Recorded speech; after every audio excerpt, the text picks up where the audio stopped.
When you have an interaction with someone, there is an emotional exchange that takes place. You're either adding emotional value to them by making them laugh or by making them relieved about something, or you are subtracting emotional value, perhaps by making them stressed or unhappy. In either case, there is an emotional exchange that takes place. In Stephen Covey's famous book, The 7 Habits of Highly Effective People, he describes this phenomenon using the analogy of the emotional bank account. When you meet somebody, you have a bank balance of 0, and then through time, whether or not you're aware of it, you are either making deposits or withdrawals from that account, which will either leave you with balance to play with or it will leave you in emotional debt. And there's a few key points to this, and the first one is that you want to be in credit. When you're in credit with somebody, you can make a small withdrawal or even a large withdrawal and there won't be such a comeback or a negative consequence. For example, if you're in favour with your boss and you turn up late one day for work, it's going to be okay. However, if you're already in emotional debt with your boss and then you turn up late, then there might be some trouble for you. It's the same action but a different outcome. And that might seem obvious at first, but have you ever looked at a situation and felt that people's response to that situation doesn't quite match the reality of what's happened? A good example of this is sometimes we hear about celebrities doing awful things, but the public doesn't respond in proportion because the celebrity has spent so much of their lives adding value to the account that people hold with them through entertaining or serving us. The second point to be aware of here is that it's the receiver that determines the value of the deposit or the withdrawal. You get to decide how funny an interaction was, and you get to decide how frustrating somebody's behaviour was in a meeting today. You might think that sending your crush 100 text messages to check that they're okay at 2 in the morning is sweet, but actually it's a bit annoying and a little bit creepy as well. It's not your intention that determines the value or even the direction of the withdrawal or deposit.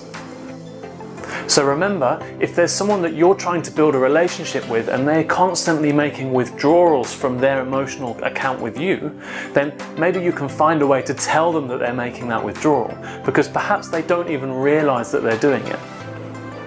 The third point here is that it will help you if you can increase your emotional intelligence. A big part of emotional intelligence is being able to understand and recognize other people's emotions. People won't always express to you exactly how they feel after every interaction. So it's your job as a human being to try and get better at understanding and reading those signals. And the more that you can do this, the better judge you will be of the value that you're adding or subtracting from the emotional accounts that you hold with other people. So if you hand your boss a piece of work and she says, "Good job," but doesn't smile, and then goes and changes everything that you've been working on, then you probably need to start looking beyond the words that she's speaking. If you can develop these hunches and work out what's going on, you can then either test them out through repeating the same behaviour and seeing if you get the same response, or you can simply go and find a way to ask the person about what's happening. And the fourth and final point here is that we are making transactions the whole time through our behaviour, not just through the direct interactions we have with people. Those celebrities we talked about earlier are making deposits on a daily basis into the accounts that we hold for them, but they don't even know our names. And on a more micro level, your colleagues will see how you treat your direct reports, and they will make a decision from what they observe as to whether that constitutes a deposit or a withdrawal from the account that you hold with them. So even if you're not trying to directly influence a relationship, be mindful that the important and special people around you will be seeing your behaviour, and they will be making those judgments as well. And so in summary, the key messages here are to be good to people as much and as often as you can. Make sure that you're tangibly adding value through the interactions that you're having. And see if you can become more aware of recognizing how people are responding to you. Develop your emotional intelligence and improve the quality of the relationships that you have. I hope that you found this video useful. If you did, please don't forget to hit the like button. Also subscribe to my channel for plenty more video content like this.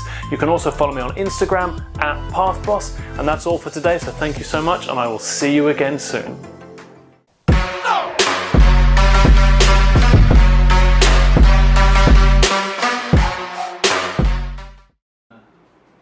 open.